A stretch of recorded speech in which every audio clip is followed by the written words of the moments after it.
André Corten, je suis professeur de sciences politiques à l'UQAM.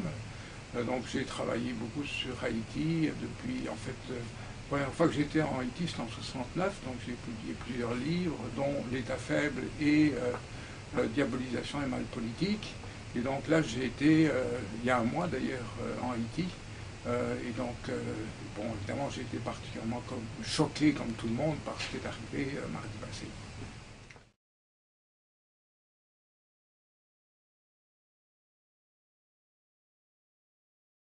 Bon, donc il y a évidemment de la part de tout le monde des déclarations en partie hypocrites qu'on ne veut pas mettre Haïti sous tutelle. Mais donc là, la conférence de lundi prochain s'intitule Malheur social et décision politique.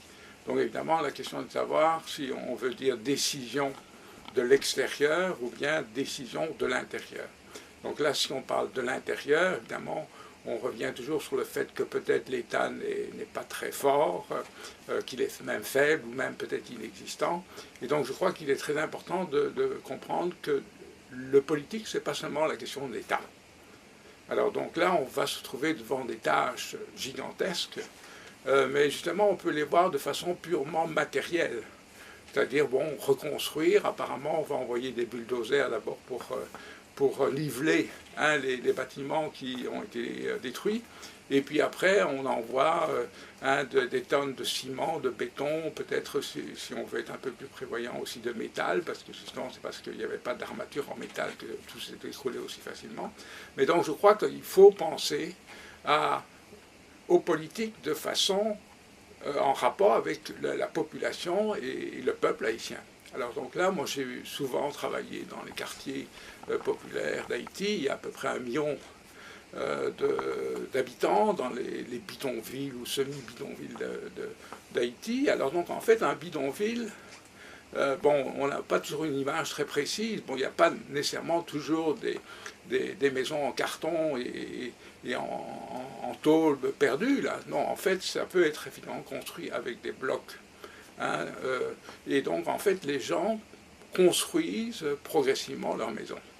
Je crois que, justement, ce qu'il faut penser, c'est que même si tout a été détruit, mais tout n'a pas nécessairement été détruit partout, si tout a été détruit, c'est une fausse idée, l'idée en fait, la table rase, comme si en fait on construisait à partir de zéro. Et c'est quelque chose qui est très diffusé aujourd'hui. Il faut repartir de zéro. Mais non, il ne faut pas repartir de zéro. Il y a des gens là qui ont l'habitude de vivre, qui continuent à vivre là, dans l'adversité, parce qu'ils s'organisent, y compris s'ils ne sont pas morts de faim, c'est parce qu'ils sont organisés entre eux. Parce qu'on a appris hier que, au miracle, il y avait 200 000 rations qui avaient été rendues à la population, mais en fait, il y a plus d'1 million d'habitants qui vivent dans ces quartiers populaires. Alors donc, on voit bien qu'ils sont organisés. Donc, alors, je crois que ce qu'il faut penser, c'est justement, si on veut reconstruire, ce n'est pas une question d'architecte. Je ne dis pas que les architectes ne sont pas utiles à certains moments, mais c'est une question, effectivement, de permettre aux gens de se réapproprier leur espace. Alors donc ça veut dire 2 choses, justement, de favoriser par toutes sortes de moyens, et donc là, évidemment, l'aide peut intervenir, favoriser l'autoconstruction, parce que l'autoconstruction, ça a le grand avantage aussi de donner du travail. Vous savez, en Haïti, la plupart des gens sont au chômage, ils n'ont pas de travail. Ils n'ont pas de travail, ça veut dire qu'en fait, ils essayent de faire des petits boulots, parce qu'en fait, on ne vit pas de rien. Donc en fait, donc là, effectivement, l'autoconstruction à grande échelle, c'est du travail, c'est un plan. Si on parle tellement de plan Marshall, mais ça, c'est un plan Marshall pour les gens, là. Et d'autre part, là, ce qui est très important aussi, c'est que, bon, ce sont des bidonvilles, les gens sont arrivés, ont occupé des terres, ils n'ont pas de statut juridique pour vivre là, mais justement, c'est l'occasion, d'un certain point de vue, pour organiser leur situation juridique. Bon, moi j'ai vécu ça dans des tas de bidonvilles, je me souviens notamment à Caracas, il y a aussi des tas de bidonvilles sur les monts qui entourent Caracas, mais en fait les gens s'organisent alors pour garantir le statut juridique de l'espace où ils ont bâti leur maison, leur petite maison, et en fait une maison, ça veut dire on construit d'abord une pièce à côté du baraquement qu'on a en carton ou en bois, Et puis, alors progressivement, si on a la possibilité, on fait une pièce en plus. Vous voyez, ça c'est... Alors donc, il faut compter sur leur donner les moyens au niveau de l'aide, parce qu'il faut alors des juristes aussi pour assurer le cadastre. Enfin, c'est très compliqué. Il faut des géomètres pour qu'on cartographie bien la ville de Port-au-Prince, là où les gens sont, et leur donner l'accès à la propriété et aussi la possibilité de travailler pour reconstruire. Parce qu'en fait, la reconstruction va se faire notamment dans un nouveau tissu, un nouveau type de rapport de travail. Alors donc ça, c'est très important. Parce que cette aide-là, malgré tout, il y a des ONG, il y a d'autres pays qui sont présents sur place. Donc, quel devrait être le rôle des étrangers pour aider les personnes qui sont en place justement à cette auto-reconstruction, à cette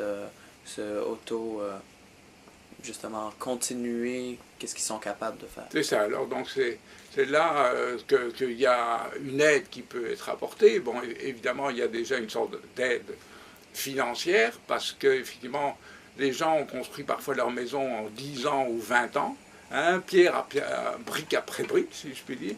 Alors là, il leur faut faire ça en l'espace d'une année. Donc là, en fait, il faut un financement, il faut donc une aide, il faut effectivement que les habitants aient le droit d'avoir accès à ce matériel, et donc là, en second lieu, qu'il y ait des gens comme dans les campagnes, il y a des agronomes, bon, qu'il y ait peut-être des architectes qui viennent voir si effectivement ça se construit dans des conditions qui sont peut-être un peu plus sûres que celles qui prévalaient avant. Et donc là, il faut donc des géomètres, en fait, toutes ces catégories de personnel, il faut des juristes qui sont habitués aux problèmes de cadastre, etc. Et donc là, il y a évidemment un appui qui peut être donné, mais cet appui doit être donné aux communautés qui existent. Alors parfois ce sont justement des simples voisins, parfois ça peut être des églises, parfois ça peut être des petites organisations populaires. D'ailleurs, évidemment, c'est ce qui s'est passé dans les années 80, après le départ de Jean-Claude. En fait, les gens sont organisés pour défendre leur quartier parce que l'insécurité était très grande. Mais donc, il y avait des organisations populaires, et je crois qu'il faut, même si c'est pas simple, parce que les organisations populaires, ça peut aussi être noyauté, bon, enfin, mais quand même, il faut compter avec les organisations populaires.